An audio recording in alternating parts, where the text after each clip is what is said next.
হ্যাঁ হ্যাঁ হ্যাঁ।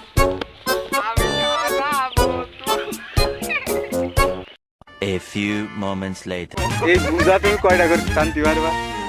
আমি তো 5-6 টাকা 7টা করে আনতে পারবো মানে। ঠিক আছে। ভাই যে ভাই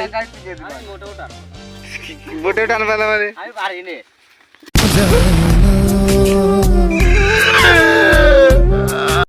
A few moments later.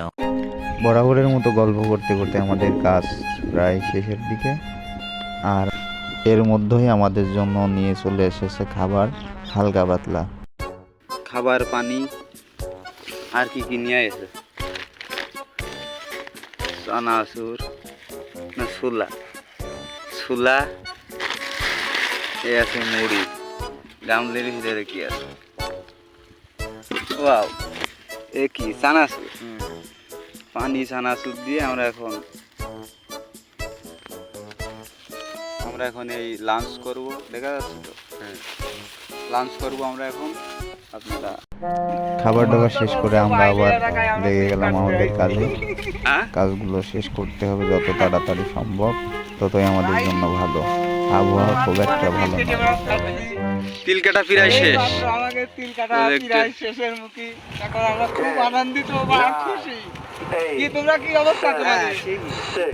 Video করার সুবাদে আমি দেখাতে পারিনি আসলে আমি কি অবস্থায় ছিলাম। এই যে আমার লাস্ট অবস্থান, আমি এভাবে কাটা বান্ধা শেষ করে এখন আমরা টানার জন্য প্রস্তুতি নিচ্ছিলাম এবং টানছিলাম। সেই মুহূর্তে অনেক দূর থেকে আমাদের টেনে টেনে রাস্তার উপরে আনতে হচ্ছিল, কারণ বৃষ্টির কারণে পথঘাট একদম কাদা, নিচে লাগানোর কোনো ব্যবস্থা ছিল না গাড়ি, যার কারণে একদম রোডের উপরে আমাদের এগুলা আনতে এত দেরি করলে হবে? আমরা 3 জন মিলে আনছিলাম, যেহেতু একটু কষ্ট কমই হয়েছে আর কি। সবাই মিলে কাজ করলে একটা সুবিধা আছে কি, যেটা কষ্ট কম হয় আর কি। চলে আসলাম এবং এই যে দেখা যাচ্ছে আমার মেজো ভাই, তিনি ছাগলের ব্যবসায়ী, বিশিষ্ট বাচ্চার ব্যবসায়ী, ছাগলের ব্যবসা করে থাকেন, সেও চলে আসলো। আমি একজন কৃষকের সন্তান হিসেবে কৃষক বেশে একদম মাঠে নেমে গিয়েছিলাম।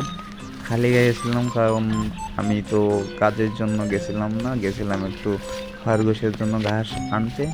যে দেখি তারা কাটছে এবং তাদের সাথে লেগে যায় তাদের কাজে। কাজ করে এখন আমি পুরোপুরি আহত মতো, প্রায় পায়ে অনেকগুলা গোশ ফুটে গেছে। যাই হোক, বেশি না পারলেও আমি তাদের সাথে আছি, তাদের সাথে থেকে তাদের উৎসাহ দিতে চেষ্টা করছি। শেষমেশ আমরা পৌঁছে গেলাম তিলগুলো নিয়ে একদম রাস্তার পাশে। এখন আমাদের ভ্যান নিয়ে এসে বাসায় নিয়ে যাওয়ার পালা। বাসায় নিয়ে যেয়ে এগুলা ঢেকে রাখবো। তারপরে কাজ করে এখন আমার অবস্থা ঠিক এমনই হয়ে গেছে। পায়ে প্রচণ্ড ব্যথা নিয়ে ভুগছি, যন্ত্রণায়। ধন্যবাদ সবাইকে।